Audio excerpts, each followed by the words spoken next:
Buenos días. Vamos a empezar el tema de termodinámica. La termodinámica es la rama de la física que tiene que ver con las transformaciones energéticas. La energía es un concepto que vamos a encontrar prácticamente en todas las manifestaciones biológicas. Cada que ocurren cambios, transformaciones, siempre se moviliza alguna cantidad de energía. Por ejemplo, cuando en una reacción química unos reactivos se convierten en producto, siempre hay una movilización de energía. O se gana energía o se pierde energía durante el proceso. En este capítulo vamos a responder dos preguntas grandes. Primero, ¿por qué los sistemas vivos tienen que mantener un flujo de energía permanente? Esa es la primera pregunta. Y la segunda pregunta es, ¿cómo se sostiene ese flujo de energía? Esas son las dos preguntas básicas que vamos a abordar, el por qué y el cómo. Lo primero que involucra pues estas preguntas es que todos los sistemas vivos tienen que mantener un flujo permanente de energía. Los principios que vamos a revisar de termodinámica son los que tratan de explicar cómo ocurre este proceso. La termodinámica se rige por unas leyes que se llaman leyes de la termodinámica. Son 4 leyes, pero yo solamente voy a mencionar 2, la primera y la segunda. La primera ley de la termodinámica. La primera ley de la termodinámica es la ley de la constancia de la energía. Esa ley dice, la energía del universo es constante, no se puede destruir ni se puede aparecer pues energía, sino que se pueden transformar unas formas de energía en otras formas de energía, pero no puede aparecer o destruir energía nueva. La primera ley entonces es la ley de la conservación de la energía.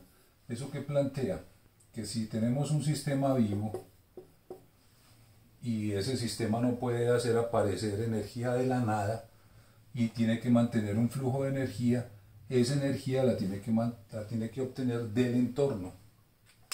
Los sistemas vivos obtienen la energía del entorno, obligatoriamente del entorno. Eso quiere decir que nosotros somos sistemas abiertos. Desde el punto de vista termodinámico tenemos que ser sistemas abiertos, o sea, estar en contacto permanente con el entorno. Nosotros cogemos cosas del entorno, botamos cosas al entorno. Eso quiere decir un sistema abierto. Si el sistema se cierra o se colapsa, o se aísla, perdón, el sistema se colapsa como sistema ordenado. Pero la condición para que haya organización biológica, una de las condiciones básicas es que el sistema sea un sistema abierto, conectado permanentemente con el entorno. Hay 2 formas de coger energía del entorno. La primera forma, los sistemas fotosintéticos, las plantas, muchas bacterias, cogen directamente energía radiante del sol. La energía radiante, la que proviene del sol, los sistemas fotosintéticos convierten esa energía radiante en energía química y con esa energía química mantienen todos sus procesos celulares. Por eso se llaman autótrofos. Autótrofos quiere decir que no dependen de ningún otro sistema, son autosuficientes. Nosotros no somos así.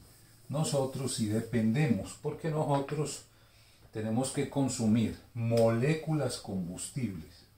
Las moléculas combustibles son las que aportan la energía que el organismo va a utilizar. Estas moléculas que les voy a mencionar en sus enlaces químicos contienen una alta cantidad de energía que el organismo puede liberar, y con esa energía es que sostiene toda la organización biológica, todos los procesos celulares. Por eso nosotros somos heterótrofos. Heterótrofos quiere decir que vivimos de otros, en este caso vivimos de las plantas. Bueno, ¿cuáles son las moléculas combustibles? Básicamente son tres. Cuando hablamos de moléculas combustibles estamos hablando de carbohidratos, de lípidos y de proteínas. Esas son las moléculas combustibles. Cuando usted consume 1 gramo de carbohidrato, 1 gramo, está entrando 4 kilocalorías al organismo. 1 gramo de lípido equivale a 9 kilocalorías y 1 gramo de proteínas 4 kilocalorías. Esa es la cantidad de energía que usted consume diariamente. Si usted quiere hacer un balance de su ingreso calórico o energético diario, usted tiene que más o menos calcular cuántos gramos de carbohidrato de come en un día, cuántos gramos de lípido, cuántos gramos de proteína. Usted suma esas tres cantidades y eso le da su ingreso calórico diario. Dice que ahí no está el agua, ahí no están las vitaminas, no están los ácidos nucleicos. Esas otras sustancias cumplen otras funciones, pero no aportan energía. ¿En qué se gasta la energía? Nosotros gastamos la energía en tres procesos principales. Esta energía que estamos consumiendo diariamente la gastamos en metabolismo basal, termogénesis por alimento y actividad física. Estos son los gastos diarios de una persona común y corriente. El metabolismo basal es el gasto calórico cuando la persona está despierta pero en completo reposo y tiene un ayuno por ahí de 8 horas. O sea, cuando uno está en completo reposo y está despierto, esa energía que está gastando se llama metabolismo basal. El metabolismo basal es la energía que usted gasta para sostener todos los sistemas funcionando, el sistema nervioso, cardiovascular, respiratorio, digestivo, etc. El funcionamiento del organismo en esas condiciones gasta energía.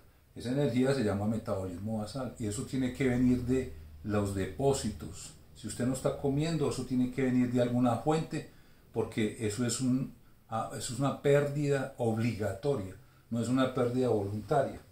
El metabolismo basal, ¿cómo se calcula? Hay muchos métodos, los nutricionistas se han inventado muchos métodos para esto. Les voy a poner un método aproximado que me parece muy práctico y es que el metabolismo basal que usted se gasta en un día, expresado en kilocalorías, es igual a 24 por su peso en kilogramos. 24 pues es una constante que ha salido de múltiples estudios poblacionales. Por ejemplo, si usted es una persona de 70 kilogramos, multiplicamos 7 por 4, 28 van 2, 7 por 2, 14 y 2, 16. Usted se estaría gastando, si es una persona de 70 kilos, se estaría gastando 1680 kilocalorías diarias por metabolismo basal. Y ese gasto, repito, es obligatorio, no es si usted quiere o no quiere, es un gasto obligatorio. Las otras dos pérdidas o gastos energéticos, la termogénesis por alimento, que también se llama acción dinámico específica de los alimentos. La termogénesis por alimento se refiere a lo siguiente: cuando usted come, la temperatura corporal aumenta. Ese aumento de temperatura es un gasto energético. Esa temperatura corporal aumentada tiene que ver con el proceso de digestión, de absorción, etcétera, etcétera, de los alimentos. Las proteínas son las que más generan termogénesis por alimento, después están los lípidos y por último los carbohidratos. En una dieta mixta que contiene pues los tres macronutrientes, la termogénesis por alimento equivale aproximadamente al 10% del metabolismo basal. 10% del metabolismo basal. O sea, siguiendo con este ejemplo que tenemos aquí de 1680 kilocalorías por metabolismo basal, tendríamos que agregarle 168, que es el 10%. La última parte es la actividad física. Es más difícil de cuantificar, pues eso depende, es muy individual, depende de lo que haga el individuo en el día, de si hace actividad física regular o no, etc. Una aproximación que surge por estudios poblacionales es que uno puede dividir a las personas como en tres categorías. Los sujetos que son sedentarios, que no tienen ninguna actividad física programada, solamente hacen lo mínimo. Los sujetos que hacen una actividad física moderada, o sea que ya tienen algún tipo de actividad más o menos programada, y los que hacen actividad física intensa, los que ya tienen un programa pues bien diseñado y aplicado permanente de actividad física. En estos primeros habría que agregar un 30% del metabolismo basal, en estos un 40% del metabolismo basal y en estos un 50% del metabolismo basal. Pues hay más categorías, si es una actividad muy intensa puede ser el 60, 70, 80% del metabolismo basal, pero consideremos solamente estos tres posibles casos. Supongamos que esta persona de 70 kilogramos tiene una actividad física moderada. Eso quiere decir que a 1680 le sacamos el 40%. El 40%. 4 por 8, 32 van 3. 4 por 6, 28 y 3, 31 van 3. 4 por 8, 32 van 3. 4 por 6, 24 y 3, 27 van 2. 4 por 1, 4 y 2, 6. 672 kilocalorías que tenemos que agregar aquí. 672 kilocalorías, suponiendo que es una actividad de 70, es una persona de 70 kilos con actividad moderada. 8 y 2, 10 va 1, 9 y 6, 15, 22 va 2, 8, 9 y 6, 15. O sea, aproximadamente 2500 kilocalorías diarias. Eso es lo que gastaría una persona, esta persona pues hipotética del ejemplo, eso es lo que gastaría diariamente en actividad física, termogénesis por alimento y metabolismo basal. Este gasto calórico o este gasto energético, entonces, es el que corresponde a esas tres actividades. Si nosotros consideramos el ingreso y el egreso calórico en una persona, o sea, lo que está entrando, lo que es el ingreso, y el egreso, o sea, las entradas y las salidas energéticas, podemos plantear tres posibilidades. Si lo que se ingiere, o sea, el ingreso energético, es aproximadamente igual al egreso, o sea, si usted está gastando lo que se come, eso se llama balance energético en equilibrio. Balance energético en equilibrio. El balance energético en equilibrio es un ideal para una persona adulta. Una persona adulta debe idealmente mantener un balance energético en equilibrio, o sea, gastar más o menos lo que se come. Las otras dos posibilidades son que el ingreso sea mayor que el egreso, y hablamos de un balance energético positivo. Un balance energético positivo hay que sostenerlo en dos situaciones. Cuando un niño está creciendo. Cuando un niño está creciendo, está fabricando células nuevas, tejido nuevo, entonces hay que garantizarle un balance energético positivo. O una mujer en embarazo, pues por razones obvias, una mujer en embarazo debe mantener un balance energético positivo. Y lo contrario, si el egreso es mayor que el ingreso, decimos que es un balance energético negativo. Un balance energético negativo, entonces la persona está perdiendo más energía de la que consume.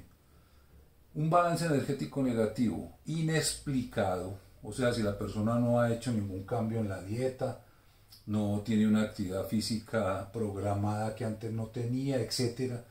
Un balance energético negativo siempre debe ser investigado a fondo. ¿Por qué? Porque esa es la primera manifestación, por ejemplo, de un cáncer. Un proceso neoplásico a veces se manifiesta como un balance energético negativo inexplicado. La persona dice, no, yo llevo un mes, 2 meses perdiendo perdiendo peso sin hacer ningún cambio, comiendo lo mismo, haciendo lo mismo, estoy perdiendo peso, he perdido 10 kilos, 15 kilos. Esa es la primera manifestación de un cáncer. También puede ser una manifestación de una tuberculosis, de un SIDA, o sea, de una enfermedad crónica muy incapacitante, muy desgastante para el organismo. Eso se traduce casi siempre en un balance energético negativo. La conclusión que hay que sacar es: toda persona con un balance energético negativo inexplicado hay que investigarla a fondo, porque tiene una enfermedad. Lo más probable es que tiene una enfermedad complicada.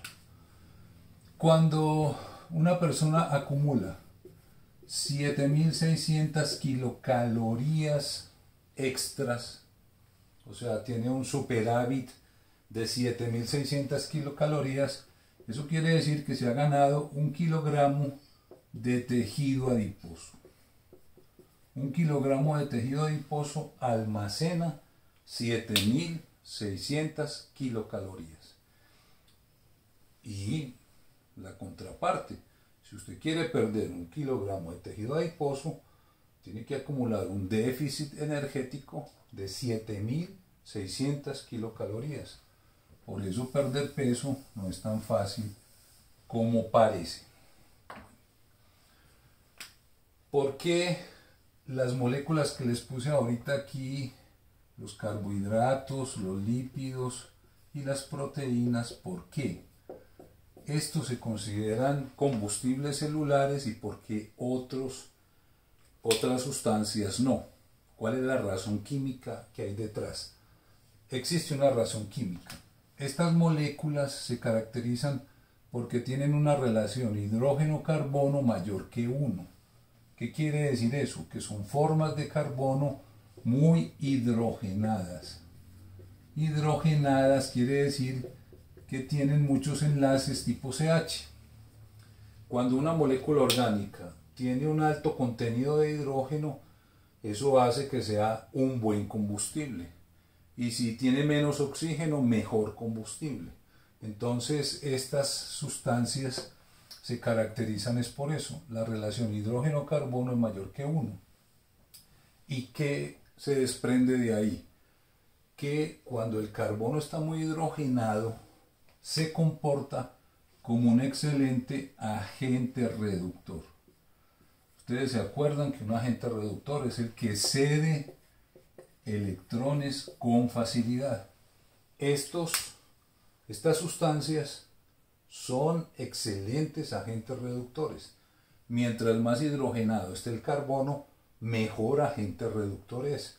Por eso los lípidos, como vimos ahorita, que ingresan 9 kilocalorías, tienen un aporte energético más del doble que los carbohidratos y que las proteínas.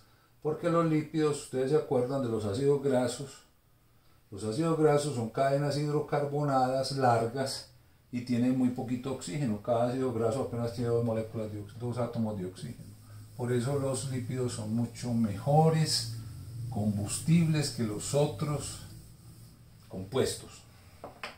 Cuando uno tiene un agente reductor que cede electrones con facilidad, si usted lo pone en presencia de un agente oxidante, pues lógicamente el agente oxidante atrae electrones y ocurre una transferencia electrónica, una oxidorreducción. Esa es la estrategia que nosotros utilizamos. Todos los sistemas biológicos utilizan esta estrategia. Entran agentes reductores, entran agentes oxidantes. Dentro del organismo se da una oxidorreducción. Esa oxidorreducción libera energía química y con esa energía química se mantiene el flujo energético dentro del organismo. Esa es la estrategia. Por ejemplo, nosotros por la boca consumimos combustibles celulares, o sea, carbono hidrogenado. Y por la nariz entramos un potente agente oxidante que es el oxígeno. Dentro de las mitocondrias, como vamos a ver, dentro de las mitocondrias ocurre esta transferencia electrónica. Y el resultado final es que se produce CO2 más agua, que son los desechos, pero esto libera una gran cantidad de energía química. Y con esta energía química que se libera es que podemos mantener el flujo energético, o sea, el orden biológico. Esa es la estrategia. La estrategia es esa. Entramos combustibles, entramos un agente oxidante, hacemos una óxido-reducción dentro del organismo, se libera energía química y con una parte de esa energía química mantenemos el orden biológico. Eso es lo que vamos a ampliar, vamos a ampliar en este capítulo. ¿Cómo se hace eso? La segunda ley de la termodinámica. La segunda ley de la termodinámica, que es menos conocida que la primera, es una ley que impone restricciones a las transferencias energéticas. La primera ley no pone ninguna restricción, simplemente que la energía no se cree ni se destruya, pero no impone ninguna restricción a los flujos energéticos. Pero la segunda ley establece que no todas las transferencias energéticas son posibles. La segunda ley plantea dos tipos de transferencias energéticas. Unas transferencias energéticas que las llama espontáneas y otras transferencias energéticas que las llama no espontáneas. Las transferencias espontáneas son aquellas que cuando usted impulsa el proceso sigue solo. ¿Por qué sigue solo? Porque son transferencias donde se libera energía al medio, o sea, son procesos o reacciones que liberan energía, se llaman espontáneas. Estas transferencias espontáneas también se llaman cuesta abajo, por razones obvias, o también se llaman exergónicas, o sea que liberan energía. En cambio, las transferencias no espontáneas, que sería la contraparte, son transferencias que no ocurren a no ser que usted suministre energía al proceso. Entonces, estas transferencias se llaman transferencias cuesta arriba y se llaman endergónicas, o sea que consumen energía. La segunda ley entonces establece eso. Hay unas transferencias que se pueden hacer, otras transferencias que no se pueden hacer. Lo otro que introduce la segunda ley es un concepto que se llama entropía. Entropía es un término que se ha definido de muchas maneras, es muy difícil de entender, pero se ha definido de muchas maneras. La manera como más práctica de entender entropía es como desorden. Si un sistema está desordenado es que tiene mucha entropía. Si un sistema está muy ordenado es que tiene una baja entropía. O sea que entropía se puede asimilar a desorden, a pérdida de información, cuando un sistema va perdiendo la información que tiene, cuando un sistema va perdiendo el orden que tiene, se va incrementando la entropía. En cambio, cuando un sistema se va ordenando, va disminuyendo la entropía. Nosotros, lógicamente, somos sistemas de baja entropía, porque nosotros mantenemos unos procesos celulares y orgánicos muy ordenados mientras estamos vivos. Cuando se pierde ese orden por cualquier razón, entonces se colapsa el sistema y nosotros decimos que la persona alcanzó una mayor entropía y eso equivale pues a morirse en términos prácticos. Entonces la entropía se introduce con la segunda ley de la termodinámica. La segunda ley de la termodinámica dice: los procesos espontáneos son los que incrementan la entropía. O sea que cuando ocurre un proceso espontáneo, la entropía aumenta. Y en el caso contrario, cuando los procesos son no espontáneos, es porque se disminuye la entropía dentro del sistema. O sea que la entropía es un parámetro que permite establecer si un proceso es espontáneo o no. Si durante el proceso la entropía aumenta, es espontáneo. Si la entropía disminuye, es no espontáneo.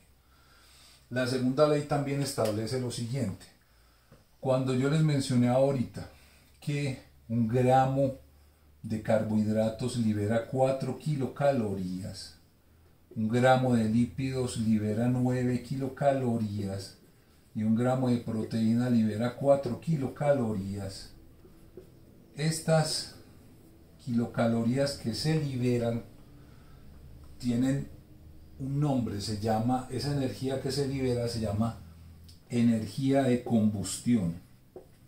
Energía de combustión. También se llama contenido calórico. Contenido calórico. Se llama así porque eso se puede medir en un aparato que llama una bomba calorimétrica, se puede medir esa liberación de energía. Por eso se llama contenido calórico o energía de combustión. Si usted mide el contenido calórico, o sea la energía de combustión, manteniendo la presión constante, eso se llama entalpía y se simboliza por H mayúscula. H mayúscula quiere decir entalpía. Entalpía es la energía de combustión medida en condiciones de presión constante, que son las condiciones que predominan pues, en el organismo. Entonces, esto es entalpía. Un gramo de carbohidratos genera 4 kilocalorías de entalpía. Pero la segunda ley de la termodinámica, que introduce pues restricciones a los flujos energéticos, plantea lo siguiente. Es otra cosa que se desprende de la segunda ley de la termodinámica.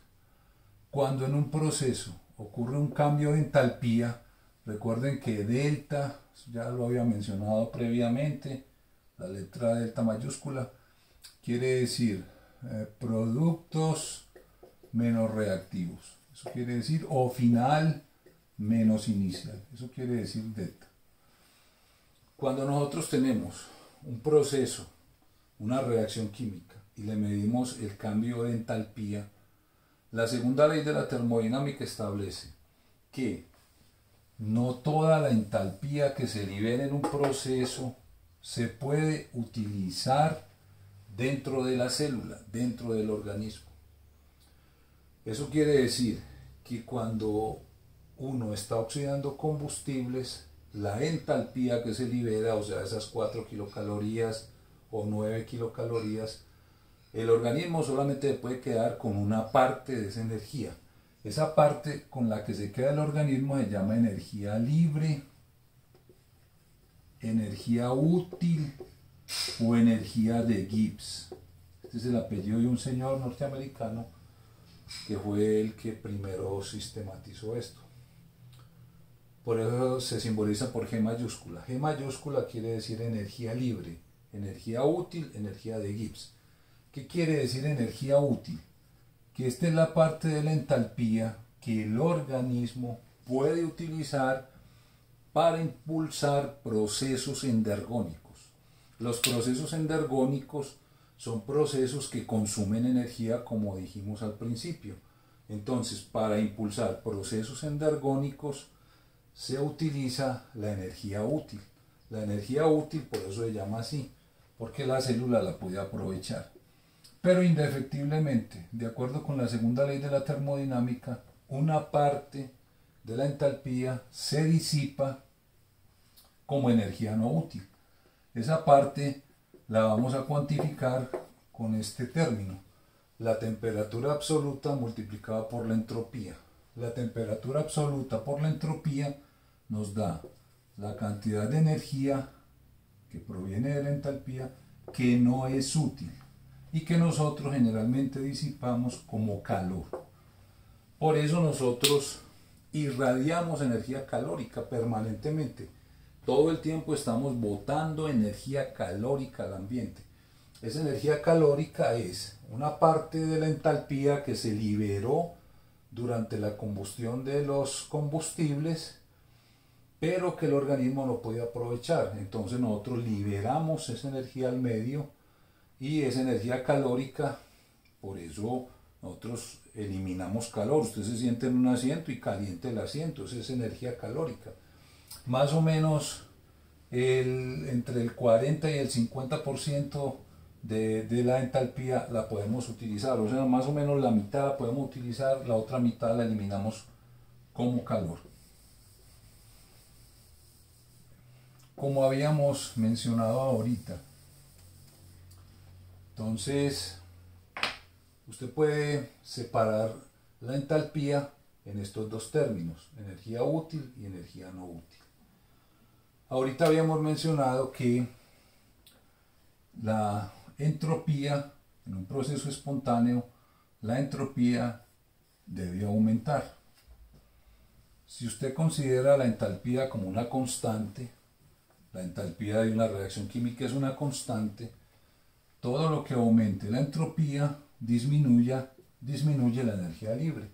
O sea que hay dos posibilidades para predecir si una reacción o un proceso intracelular es espontáneo o no. Usted puede medir la entropía, cómo se incrementa. Esta medición es muy complicada en términos prácticos. O sea que en términos prácticos lo que uno mide dentro de un proceso intracelular o dentro del organismo es el cambio de energía libre. Si el cambio de energía libre es negativo, o sea que la energía libre está disminuyendo durante el proceso, nosotros decimos que eso es un proceso espontáneo. Si el cambio de energía libre está aumentando, decimos que es un proceso no espontáneo. Entonces, la energía libre, el cambio de energía libre, es el parámetro que se utiliza normalmente para establecer si una reacción intracelular, una vía metabólica, un proceso celular, es espontáneo o no espontáneo, o sea, libera energía o no libera energía. Eso se calcula con una fórmula que es esta. El cambio de energía libre en una reacción química, porque nosotros vamos a hablar de reacciones químicas, todo el metabolismo está caracterizado por reacciones químicas. El cambio de energía libre en una reacción química se calcula con esta fórmula. Es igual al cambio delta de G sub 0 super 0 prima, se llama energía libre estándar. Ya se las voy a definir. Entonces el delta G es igual al delta G super 0 prima más un término que se llama más delta G más RT logaritmo natural de un término que ya habíamos definido, que es gamma mayúscula. Recuerden que alguna vez revisamos gamma mayúscula. Gamma mayúscula es igual concentración de productos sobre concentración de reactivos, pero en condiciones alejadas del equilibrio, o sea, en estado estacionario, que es el estado que se vive dentro de la célula, un estado estacionario. Entonces, por eso aquí ponemos gamma mayúscula, que sería esto, concentración de productos sobre concentración de reactivos en estado estacionario, no en equilibrio. El delta G super 0 prima se llama energía libre estándar. Se llama así porque es un término que se calcula en el laboratorio. Normalmente eso es un hecho experimental. Cada reacción química tiene su propio delta G super 0 prima. El delta G super 0 prima también se puede calcular con una fórmula. Es igual a menos RT logaritmo natural de la constante de equilibrio. Para calcular el delta G super 0 prima, la reacción tiene que estar en equilibrio.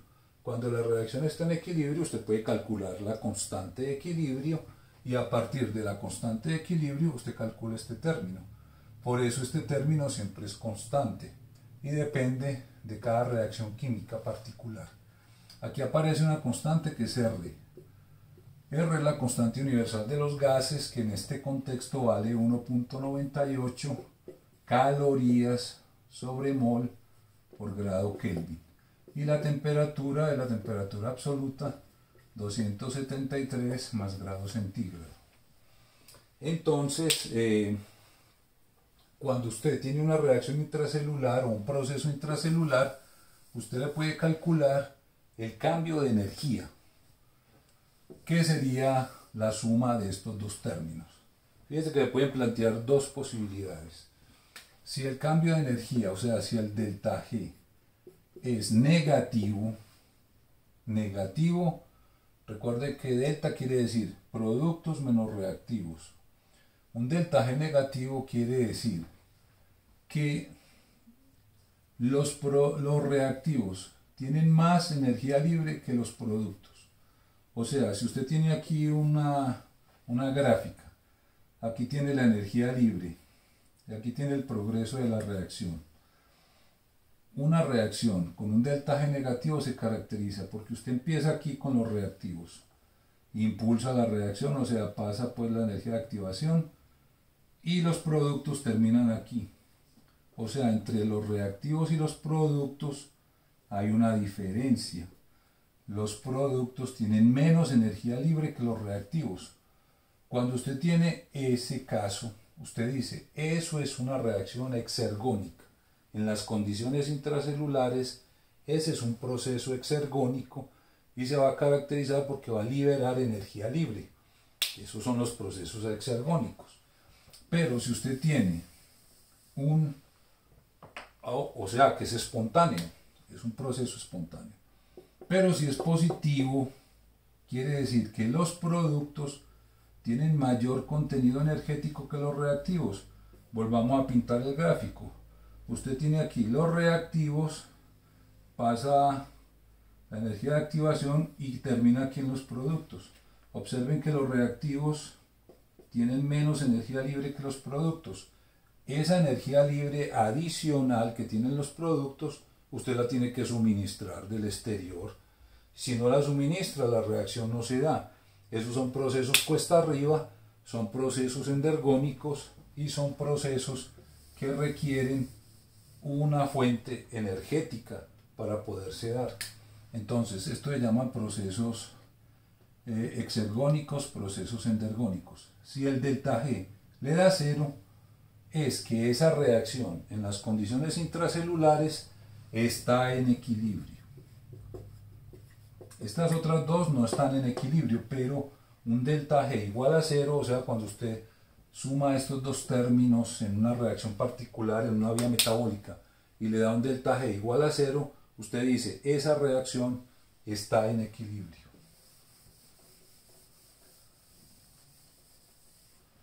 O sea que el parámetro que se va a utilizar para evaluar espontaneidad o no es el cambio de energía libre.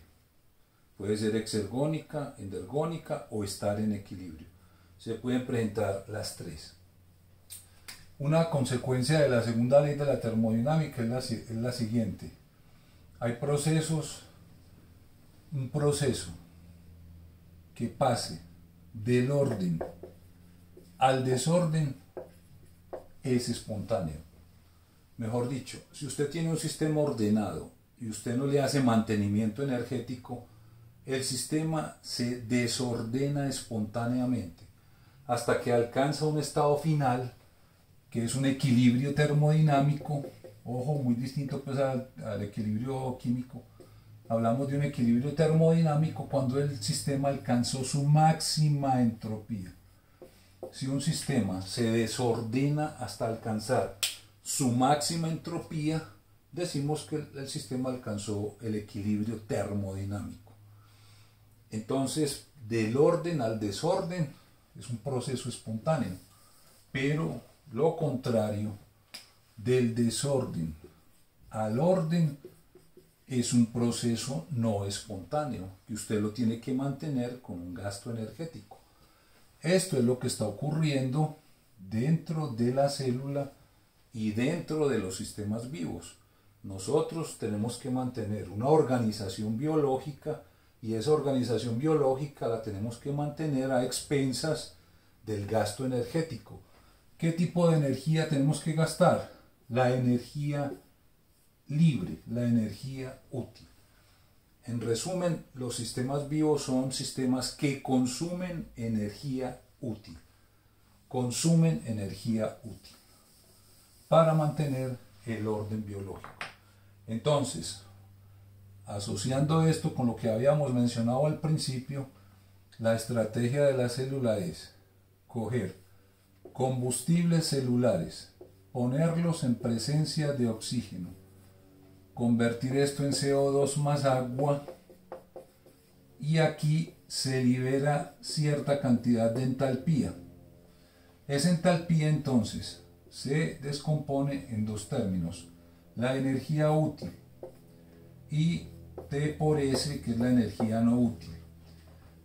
Esta energía no útil la liberamos como calor, eso es lo que estamos haciendo, y nosotros nos quedamos con una parte de la entalpía, que es esta.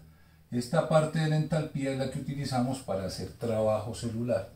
¿Qué quiere decir trabajo celular? Trabajo celular es cualquier proceso intracelular que involucre cierto grado de orden, que involucre gasto energético.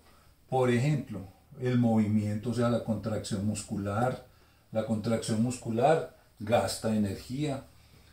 Lo que es síntesis de moléculas, cuando nosotros estamos sintetizando moléculas, eso implica pasar de un estado desordenado a un estado más ordenado. Entonces hay que gastar energía. Fuera de eso, nosotros manejamos moléculas informativas, como son las proteínas, los ácidos nucleicos, y eso implica entonces gastar energía. Cuando nosotros hacemos transporte activo a través de una membrana contra gradiente de concentración, eso gasta energía. Inclusive para mantener la temperatura corporal constante, nosotros somos homeotermos, también hay que gastar energía. O sea, todos estos gastos de energía equivalen a lo que se llama trabajo celular. Y el trabajo celular es el que consume la energía útil, la energía libre. Mientras mantengamos este sistema funcionando, o sea, usted está comiendo, usted está respirando y usted está haciendo la oxidación de los combustibles, se está liberando esta energía útil, usted se mantiene vivo. O sea, eso es lo que se conoce como el flujo de energía. Entonces la primera pregunta, ¿por qué tenemos que sostener un flujo energético permanente? Es para mantener el orden biológico. Todo esto se resume en ¿qué? En lo que nosotros llamamos orden biológico, organización biológica. La organización biológica es un estado de baja entropía que hay que mantenerlo gastando energía libre que viene de la entalpía que se libera de los combustibles. Ese es el asunto que hay que mantener. Nosotros gastamos energía libre permanentemente. Permanentemente estamos gastando energía libre. Cuando usted tiene, por ejemplo, una mol de glucosa, y usted la va, por ejemplo, en un frasco de laboratorio, usted tiene una mol de glucosa y usted la calienta aquí en presencia de oxígeno del aire, ¿cierto? Le aumenta la temperatura calentándola y esa mol de glucosa se le va a quemar, o sea, es un combustible, se le quema y se le convierte en CO2 más agua. Esa mol de glucosa libera 673 kilocalorías de entalpía. Eso es lo que libera una mol de glucosa. Bueno, pero nosotros, eso es un contenido de energía muy alto, nosotros no podemos hacer la oxidación de la glucosa o la oxidación de cualquier combustible en un solo paso, como ocurre en un vaso de laboratorio. ¿Por qué? Porque se libera una cantidad de energía tan alta que eso sería incompatible con el funcionamiento biológico. Entonces, normalmente, ¿qué hacemos nosotros? Nosotros entramos los combustibles, y aquí está el oxígeno. Entramos los combustibles. Hay que pasar los electrones de aquí a aquí. Pero eso no se hace directamente, o sea, el oxígeno no toca los combustibles, por lo que les acabo de decir. Entonces, ¿cuál es la estrategia de los sistemas vivos? Que estos electrones empiezan a fluir de una manera gradual y regulada, van fluyendo por las vías metabólicas, van fluyendo hasta que terminan en el oxígeno.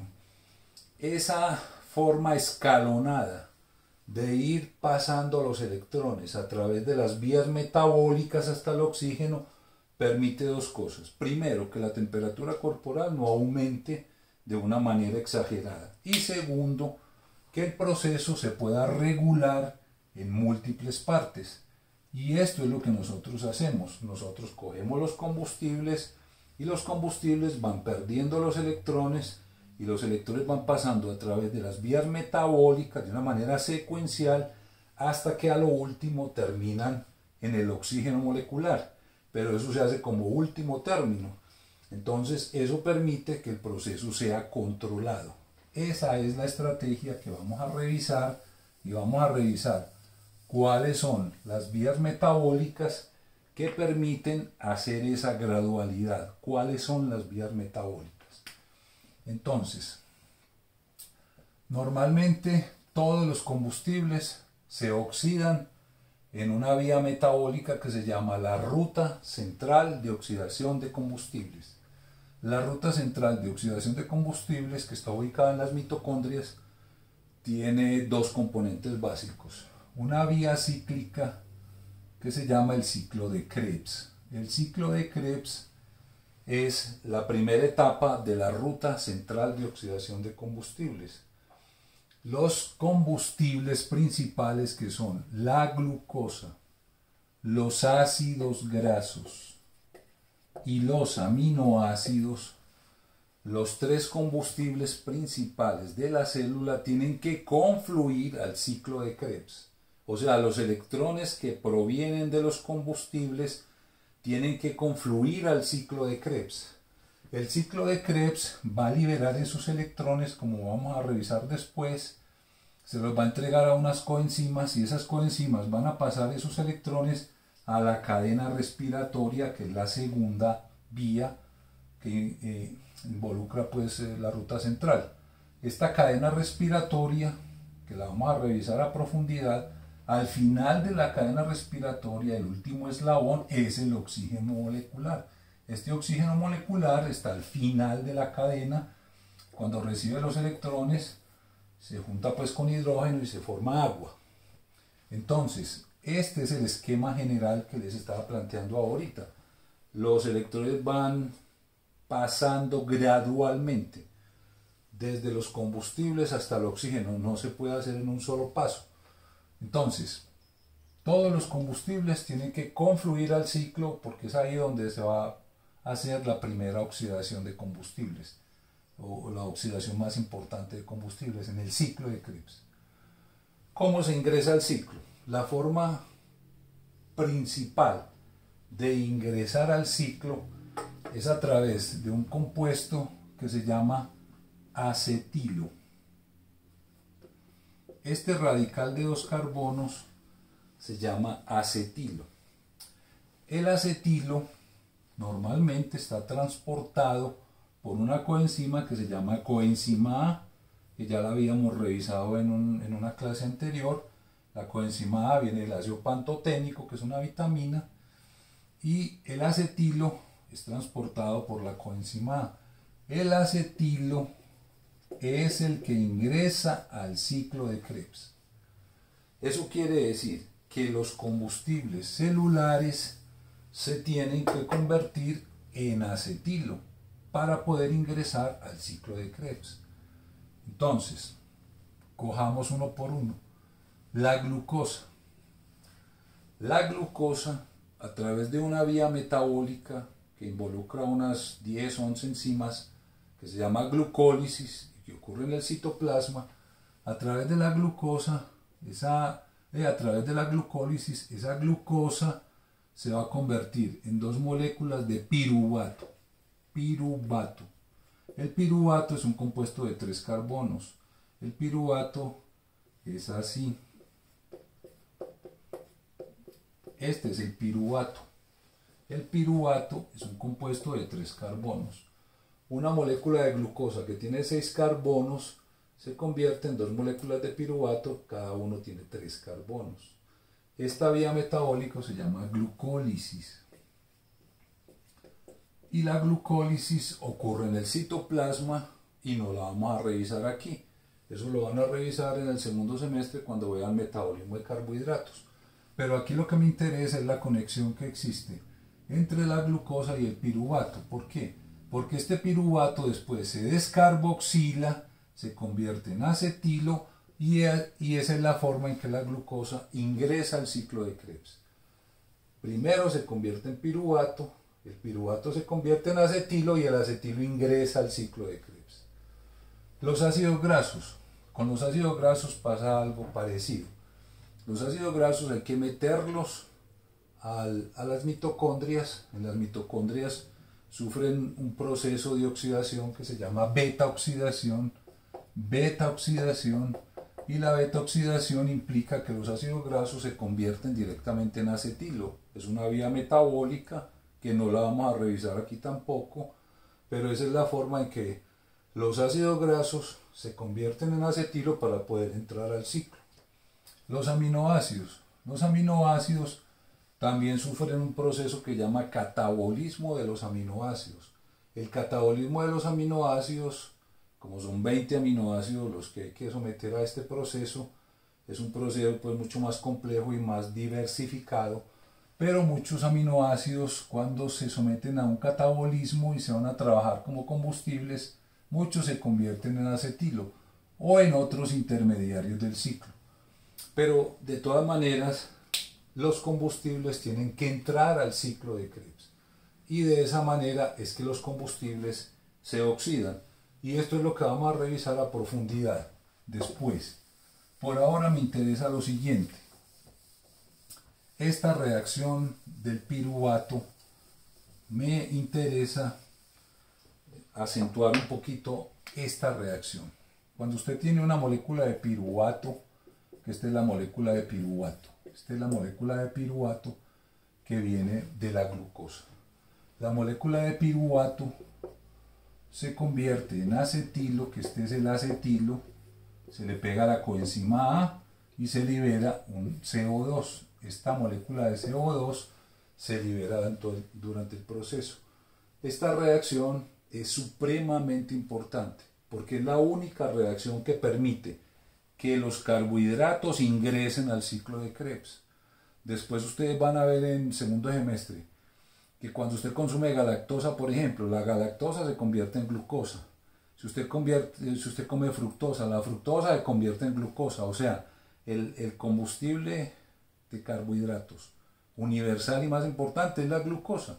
Por eso la glucólisis es una vía metabólica que recoge todos los otros combustibles de carbohidrato y los mete en una única vía que es la glucólisis.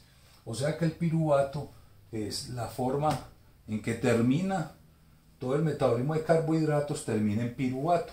Y esta reacción es la única que permite que el piruvato se convierta en acetilo. O sea que es un cuello de botella. Eso se llama un cuello de botella metabólico. Esta reacción es catalizada, ocurre en primer lugar dentro de las mitocondrias, en la matriz mitocondrial. Después vamos a hablar algo sobre las mitocondrias. Ocurre dentro de la matriz mitocondrial y es catalizada por un complejo multienzimático que se llama el complejo de la piruvato deshidrogenasa. La piruvato deshidrogenasa, ese complejo, es el que permite que el piruvato se descarboxile y se convierta en acetilo. Repito, es un paso clave porque es un cuello de botella metabólica, o sea, es la única vía para ingresar combustibles carbohidratos al ciclo de Krebs. La piruvato deshidrogenasa es un complejo multienzimático que involucra 3 enzimas y 5 coenzimas. Se las voy a mencionar todas. Una de las enzimas es la piruvato deshidrogenasa. Otra enzima se llama dihidrolipoil deshidrogenasa. Y la otra se llama dihidrolipoil transacetilasa. Estas son las 3 enzimas del complejo. Y las 5 coenzimas son estas. 5 coenzimas.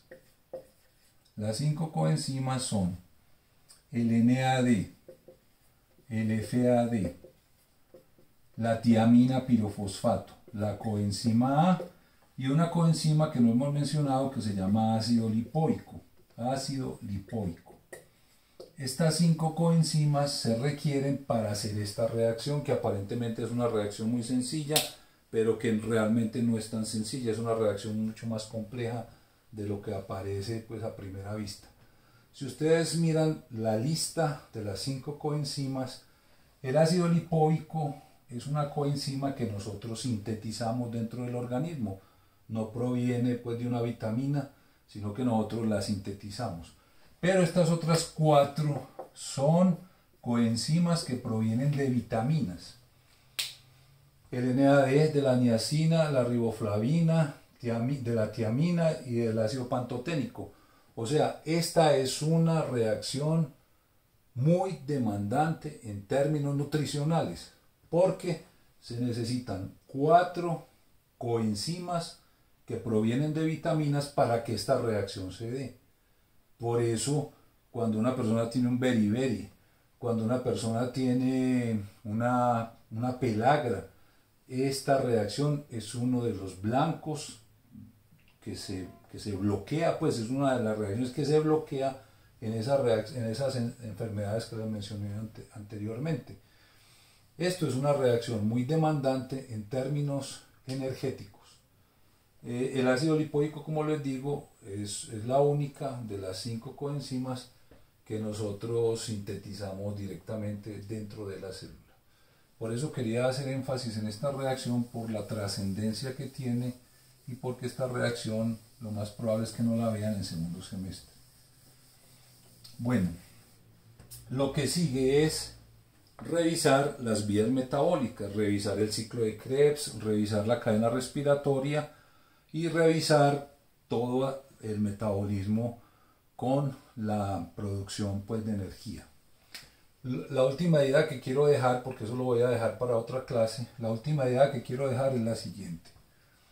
Todas las vías metabólicas que involucran la oxidación de combustibles, todas las vías que les acabo de mencionar, la glucólisis, la beta-oxidación, etcétera, el ciclo, la cadena, todas esas vías que involucran oxidación de combustibles, eso se conoce genéricamente como el catabolismo celular. Catabolismo celular. Y todas las vías que involucran utilizar energía libre para impulsar procesos cuesta arriba, o sea, síntesis de proteínas, síntesis de ácidos nucleicos, mantener fenómenos de transporte a través de membranas, etc. Todo eso que tiene que ver con la organización celular se llama anabolismo celular. Anabolismo celular. El catabolismo libera energía y el anabolismo consume energía. Entonces aquí aparece un concepto que es muy importante. El catabolismo sostiene el anabolismo. Eso es lo que se llama sostener que el anabolismo sostiene el catabolismo, es lo que se llama, se me olvidó cómo es que se llama. El hecho es que el catabolismo sostiene el anabolismo. Y ese flujo energético entre el catabolismo y el anabolismo no se da de una manera directa. O sea, sería muy poco práctico que las reacciones catabólicas fueran liberando energía de una manera descontrolada y las reacciones anabólicas fueran utilizando energía de una manera descontrolada. Eso no sería práctico para el funcionamiento celular. Eso se llama acoplamiento energético. O sea, me había olvidado ese término. Que el catabolismo sostenga el anabolismo, eso se llama acoplamiento energético. El catabolismo sosteniendo el anabolismo. Pero repito, el acoplamiento energético no se da de una manera directa. Eso sería difícil de controlar y poco práctico. ¿Qué se interpone entre el catabolismo y el anabolismo? El ATP. El ATP es el depositario de la energía que se libera en el catabolismo. La molécula de ATP actúa como un depósito de energía química que la célula puede utilizar para impulsar los procesos anabólicos. Les voy a pintar aquí una molécula de ATP. La molécula de ATP es un nucleótido que tiene una ribosa. Aquí tiene una adenina, que es una base nitrogenada. Esta ribosa en el carbono 5' que es este, tiene 3 fosfatos. 3 fosfatos en forma secuencial. 3 fosfatos. Esa es la molécula de ATP, pues una gráfica muy resumida de la molécula de ATP. Estos dos últimos fosfatos son los que me interesa resaltar. Normalmente en los libros aparecen estos dos últimos fosfatos unidos como por una culebrita. ¿Eso qué significa? Que estos son fosfatos de alta energía. De alta energía quiere decir que aquí en la molécula de ATP estos dos últimos fosfatos se llaman enlaces fosfoanhídridos. Y la característica de esos enlaces fosfoanhídridos es que almacenan un alto contenido de energía química. Entonces, ¿cuál es la estrategia de la célula? La estrategia de la célula es coger AMP más fosfato, sintetizar ADP, más fosfato y sintetizar ATP. Para sintetizar ADP y para sintetizar ATP hay que proveer energía, o sea, hay que meter energía. ¿Y esa energía de dónde se saca? De la oxidación de combustibles. O sea, la oxidación de combustibles lo que está permitiendo es sintetizar ATP.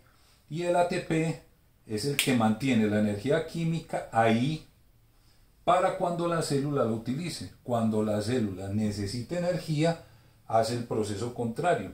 Si una célula necesita energía, por ejemplo, para sintetizar una proteína, coge ATP y lo vuelve a convertir en ADP más fosfato y libera la energía. O inclusive puede coger ADP y convertirlo en AMP más fosfato y libera la energía. Esa es la estrategia. La estrategia es que la molécula de ATP es como la moneda universal energética. Los combustibles liberan energía libre para sintetizar ATP. El ATP almacena esa energía y cuando la célula la requiera, la gasta y la coge de esos enlaces fosfoanhídridos. Esa es la estrategia general.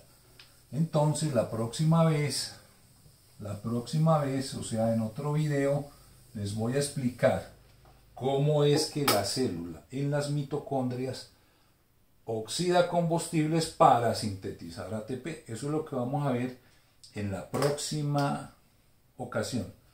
Si tienen alguna duda o alguna pregunta, alguna inquietud, por favor me escriben en el correo. Por ahora ya terminé. Muchas gracias y nos vemos después.